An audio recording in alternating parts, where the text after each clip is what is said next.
how are you guys doing? So I wanted to make a quick video on my views on the Yamaha FZ25. I made an ownership review.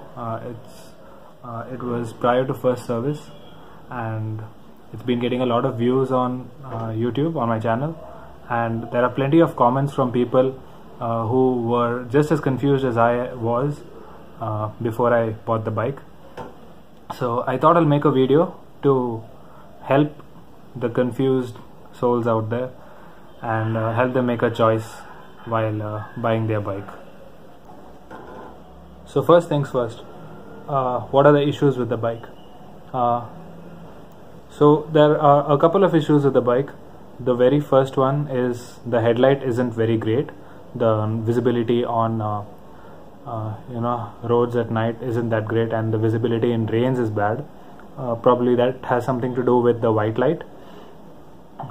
Secondly is the issue that I have is with the mudguard. The rear mudguard is not doesn't do the job. You would have seen in my previous video, I would have explained there's a lot of mud spray, and that reaches right up to the pillion's back.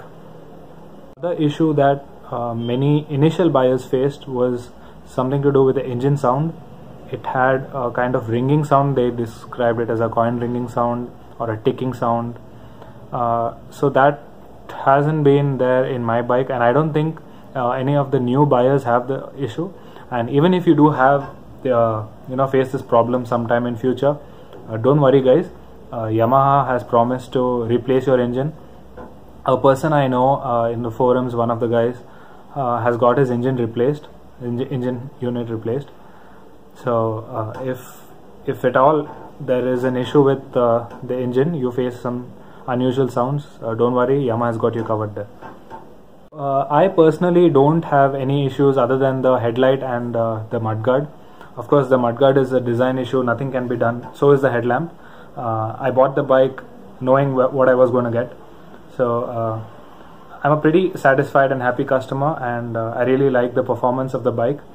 There is absolutely no problem in the performance area. So let's start with the color of the bike. Yamaha has given us 3 color options: blue, black and white. I have the black one. It's called Night Black, and my choices before going to buy the bike were white and black. I like the white a bit more, but it's a high maintenance color. You'll have to clean it regularly, and I think even the smallest of scratches will be very clearly visible. I wasn't a big fan of the blue color because it looks pretty good in low light, at night or evening times, but under direct sunlight I felt the color looks girlish. But anyway, it's a personal opinion on colors. If you like a particular one, I think you should go ahead and buy it and not think twice about what another person has to say. So next, coming to the performance of the bike. On paper the bike looks underpowered. People are always complaining, why does it have just 20 bhp? It is a 250cc bike. So Yamaha has tweaked the bike's performance in order to achieve better city riding, and bike looks weak on paper. It's a total beast in performance, and I think there are a lot of videos that are doing 0 to 100, 0 to 60 timings and drag races against other bikes. So I'm not going to get into all that. I'm happy with the performance. I don't feel the bike is underpowered, or I haven't faced an issue where I missed the bike's performance in any sort of way. So I think the performance part, the bike is an absolute beast. It's a very torquey machine. You get a lot of torque even at the lower RPM ranges, and it's you're not going to miss, you're not going to feel bad that you invested on the bike, with respect to performance. If any of you have concerns regarding the cost of the bike, I bought the bike in Bangalore. It costed me 1.53 lakhs. I got it through Paytm.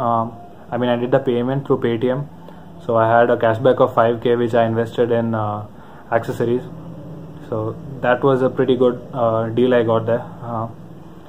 the cost is going to vary state to state. I bought my bike prior to GST, sometime in mid-June. Another question is the handling of the bike. The bike is really good. I'm a 6-foot person, and comfort and handling is very good on the bike. A negative here I'd like to point out is the seat. It's wide and spacious, I would say, in comparison to other bikes in the segment, but the seat is a bit hard. Of course, you can correct it using going for different seat covers or getting one stitched at somewhere near your house. So I don't think the seat is a solvable issue, but I had to highlight the negative I experienced. So you may not find issues with short rides of under 100 kilometers, but if you continuously ride for 200 or something, I'm sure you're gonna have a sore back. The most important question, the mileage of the bike. So I didn't calculate full tank to full tank kind of method. I'm pretty happy with the accuracy that I'm getting on the console. Right now it's showing me 38.7. I've done about 1,200 kilometers, and it's showing me 38.5. It's a mix of city and highway riding, mostly highway. So I think you can expect closer to 40 if you do only highways. And I'm in Bangalore. I don't need to give an introduction about the traffic here. I was getting about 33 to 35 while riding in the cities. I don't think the headlight is much of a deal breaker unless you're into total night riding. You can always set up auxiliary lights. Of course, you're going to void warranty and stuff, but if you really want it, I think it's totally worth doing it. A lot of people I know in the forums have done a lot of auxiliary setups for their bike, where they have installed lights on the crash guard, and some of them have also fitted it onto their rear view mirror posts. So, and the visibility is really good after you install some aux lights. Yeah, a lot of people ask about top speed. I'm not sure how that matters in the real world. I mean, you're not racing or on the track. So top speed of the bike I think is around 140. I have done 124. I had to stop because of some traffic ahead. So I'm not, and yeah, there are no vibrations at all at 125. The bike was super smooth, and I felt completely in control of the bike. So I think a lot of people have gone above 135, and I think some people on YouTube have recorded speeds of 144. You can check out those videos. The FZ25 received a lot of bashing for not providing ABS as an option. I myself come from a completely drum brake bike, both front and back, so the inclusion of disc brakes is a huge plus for me. I don't really feel the lack of ABS, so, and it's a pretty good unit. It's not as good as the brakes on the Apache RTR 200. I test rode one before finalizing on the FZ, but it's good. The front brake is good. The back brake lacks a bit of bite, but it's decent.